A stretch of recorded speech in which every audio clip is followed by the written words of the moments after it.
ಎಲ್ಲರಿಗೂ ನಮಸ್ಕಾರ. ಓಂ ಶ್ರೀ ಸದ್ಗುರುವೇ ನಮಃ. ಈ ಗಿಡದ ಹೆಸರು ಕಾನುಗ ಗಿಡ ಅಥವಾ ಗಾನುಗ ಗಿಡ ಎಂದು ಕರೆಯುವರು. ಈ ಗಿಡದ ಎಲೆಗಳಲ್ಲಿ ತುಂಬ ಔಷಧೀಯ ಗುಣಗಳು ಹೊಂದಿವೆ.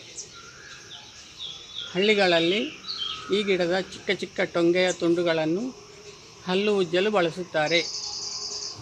ಅಂದರೆ ಈ ಗಿಡದ ಟೊಂಗೆಯ ತುಂಡುಗಳನ್ನು ಕೋಲ್ಗೇಟ್ ಬ್ರಷ್ನಂತೆ ಬಳಸುತ್ತಾರೆ. ಇದರಿಂದ ಹಲ್ಲುಗಳು ಗಟ್ಟಿಯಾಗುತ್ತವೆ ಮತ್ತು ಹಲ್ಲು ನೋವಿನ ಸಮಸ್ಯೆ ದೂರವಾಗುತ್ತದೆ. ಈ ಕಾನುಗ ಗಿಡದ ಎಲೆಗಳನ್ನು ಚೆನ್ನಾಗಿ ಕುಟ್ಟಿ ಕೈಕಾಲುಗಳಿಗೆ ಲೇಪಿಸಿಕೊಂಡು ನಂತರ 5-10 ನಿಮಿಷದ ನಂತರ ಸ್ನಾನ ಮಾಡಿದರೆ ತುರಿಕೆಯ ಸಮಸ್ಯೆ ದೂರವಾಗುತ್ತದೆ. ಒಂದೆರಡು ಮೃದುವಾದ ಚಿಗುರೆಲೆಗಳನ್ನು ಬಾಯಲ್ಲಿಟ್ಟುಕೊಂಡು ಚೆನ್ನಾಗಿ ಅಗೆದು ನಂತರ ಉಗುಳಿದರೆ ಒಸಡು ನೋವಿನ ಸಮಸ್ಯೆ, ಹಲ್ಲು ನೋವಿನ ಸಮಸ್ಯೆ ದೂರವಾಗುತ್ತದೆ. Thank you for watching. Please subscribe, like and share.